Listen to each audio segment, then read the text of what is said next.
కార్తీక పురాణం 8వ అధ్యాయం. వశిష్ఠ మునీంద్ర, నా మనసులో గొప్ప సందేహం కలిగినది.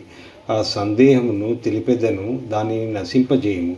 మీరు నాకు ధర్మ సూక్ష్మమును చెప్పితిరి, పాతకములలో గొప్పవాణిని చెప్పినారు. వర్ణ సంకర కారకములైన మహాపాపమును చేసిన దుర్జనులు వేదత్రయోక్తములైన ప్రాయశ్చితములను చేసుకొని పరిశుద్ధులగుదురని ధర్మశాస్త్రములందు చెప్పబడి ఉండగా, మీరు ధర్మలేశము చేతనే పరిశుద్ధులే విష్ణులోకమును పొందుదురని చెప్పినారు.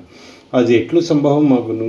ఓ మునీశ్వర, అనంత పాతకములు చేసి ఈ పాపములు గొప్పవనియు వీటి ప్రాయశ్చిత్తములు చేయుచుకొనవలెననియు తెలిసియు అట్లు చేయక దైవవశం చేత సంభవించి కార్తీక దీప దానాది పుణ్యముల వలన వైకుంఠమును పోవుట ఎట్లు సంభవించును? వజ్రపర్వతమును గొట్టి కొన చివరి భాగం చేత చూర్ణం చేయి సాధ్యమా? స్వయముగా గొప్ప పర్వతం నెక్కి అక్కడి నుండి క్రిందకి పడుతూ మధ్యనున్న చిన్న తీగను పట్టుకున్న ఎడల పడకుండా ఉండునా?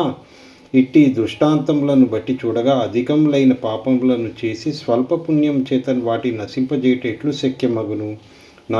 నాకీ సంశయమును నశింపజేయము. నాకే కాదు, వినువారినందరికీ ఇది ఆశ్చర్యకరమే. కార్తీక మాఘ వైశాఖ మాసములందు చేసే స్వల్ప పుణ్యమే అధిక పాతకములను నశింపజేయునని మీరు చెప్పినారు. అది ఎట్లు సిద్ధించును అని అడిగిన రాజు మాటలు విని వశిష్ఠ మునీంద్రుడు చిరునవ్వు నవ్వి, కొద్ది పుణ్యం చేత పెద్ద పాపములు ఎట్లు నశించును అని ఆశ్చర్యంతో ఉన్న రాజులతో ఇట్లనెను. ఓ రాజు, వినుము. మంచి విమర్శ చేసితివి. నేను కూడా విచారించి తిని వేదశాస్త్ర పురాణములను విచారించగా ధర్మములలో సూక్ష్మములు ఉన్నట్లు తెలిసినది. అట్టి సూక్ష్మధర్మములు ఎంత పనినైనా చేయ సమర్థములు. ఒకానొకప్పుడు గొప్ప పుణ్యము కూడా స్వల్పమైన పోవును. ఒకప్పుడు స్వల్ప పుణ్యమే అధిక ఫలప్రదమగును. కనుక ఈ విషయమందు సందేహం పొందకు. చెప్పేదను, సావధానముగా వినుము. ధర్మములు గుణత్రయంతో కూడుకొని స్వల్పాధికములగును. గుణములు సత్వము, రజస్సు, తమస్సు అన్నవి మూడు. ఈ మూడు గుణములను ప్రకృతి వలన కలిగినవి. ప్రకృతి అనగా మాయ. అందులోని సత్వగుణం వలన చేయబడిన ధర్మంను సూక్ష్మమందరు. ప్రాయశ్చితములన్నీ తమస్సు వలన, కర్మకాండ ఎంతయు రజోగుణం వలన కలిగినవి. తిరిగి జన్మ ఇచ్చునని తమోగుణం వలన చేసిన ధర్మము తామసం అనబడు. ఇది నిష్ఫలం. ఇందులో సత్వగుణంతో చేయబడిన ధర్మమును సూక్ష్మమని నీకు చెప్పి తిని, అది కొంచెమైనను కాలయోగం వలన వృద్ధి నొందును. దేశమనగా పుణ్యక్షేత్రము, కాలమనగా పుణ్యకాలము, పాత్రమనగా యోగ్యుడైన బ్రాహ్మణుడు.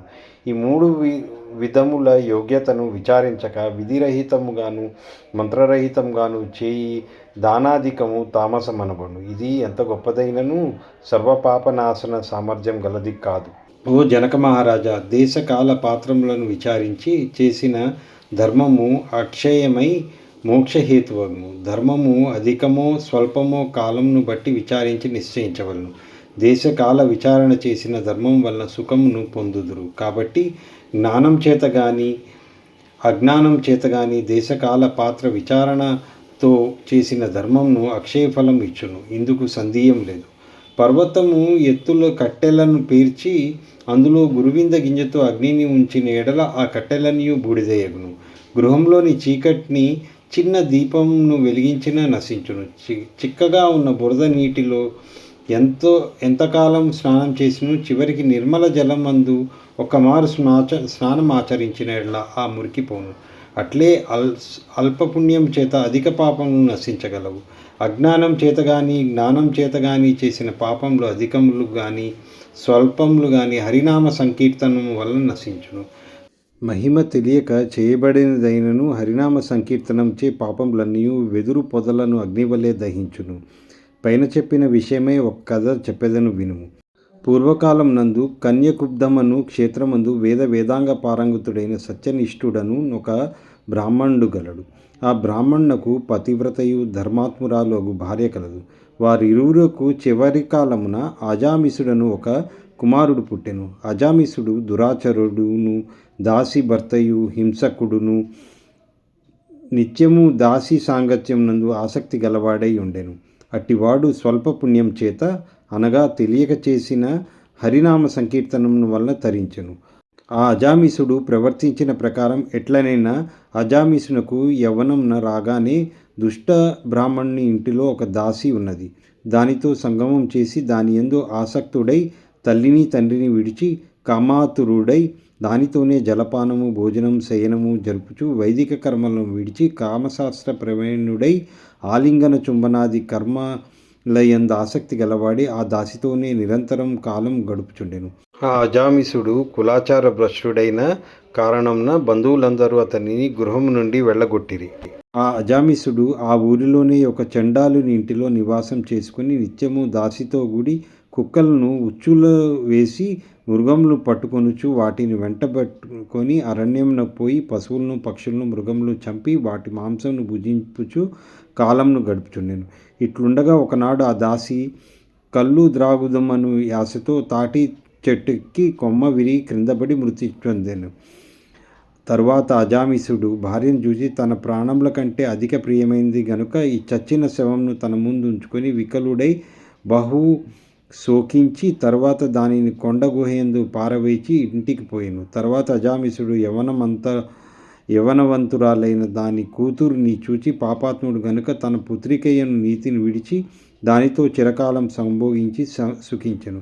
తర్వాత అజామిసునకు ఆ కూతురి యందు కొందరు పుత్రులు కలిగి నశించిరి. అందరూ చివరివాడు మాత్రం మిగిలి ఉండెను. వానికి నారాయణ అను నామకరణం చేసి అజామిసుడు నడుచున్నప్పుడును కూర్చున్నప్పుడు జలపానకములందును భోజనం చేయనప్పుడు తిరుగుచున్నప్పుడు పుత్రపాసం చేత బద్ధుడై నిరంతరం ఆ నామంనే పలుకుచుండెను. కొంతకాలంనకు అజామిసునకు మరణకాలంను సమీపించగా అతన్ని తీసుకొని పోవుటకు ఎర్రని గడ్డములు మీసములు కలిగి చేతులందు దండములు రాళ్లను కత్తులను ధరించి భయంకరులైన యమదూతలు వచ్చిరి. అజామిసుడు తనను తీసుకొని పోవచ్చిన యమదూతలను చూసి భయపడి పుత్రస్నేహం చేత దూరమందు ఆటలోనున్న కుమారుణ్ణి నారాయణ నారాయణ అని పిలిచెను. ఆ పిలుచున్నప్పుడు భయం చేత దీనస్వరంతో పెద్దగా ఓ నారాయణ అను పలుమార్లు పిలిచెను. రాజా దైన్యంతో కూడి నారాయణ నామ సంకీర్తనం మరణకాలమందు అజామిసుడు చేయగా విని యమదూతలు ఆలోచించి దగ్గరకు వైరచి దూరంగా పోయి భయంతో నుండివి. అంతలో తేజోవంతులైన విష్ణుదూతలు వచ్చి యమదూతలను చూచి ఈ అజామిసుడు మావాడు గాని మీవాడు కాడని పలికిరి. రాజా ఆ విష్ణుదూతలు పద్మముల వలె విశాలములైన నేత్రములు గలవారును పచ్చని పట్టుబట్టలను ధరించి వారును పద్మమాలాలంకృతులను కిరీటవంతులను కుండలదారులను మంచి మాలికలను వస్త్రములు ఆభరణములు గలవారును 4 చేతులు గలవారును సుందర దేవులను శంఖచక్రములను ధరించిన వారును తమ కాంతి చేత దేశమంతయు ప్రకాశింపజేయువారును అయి ఉండిరి.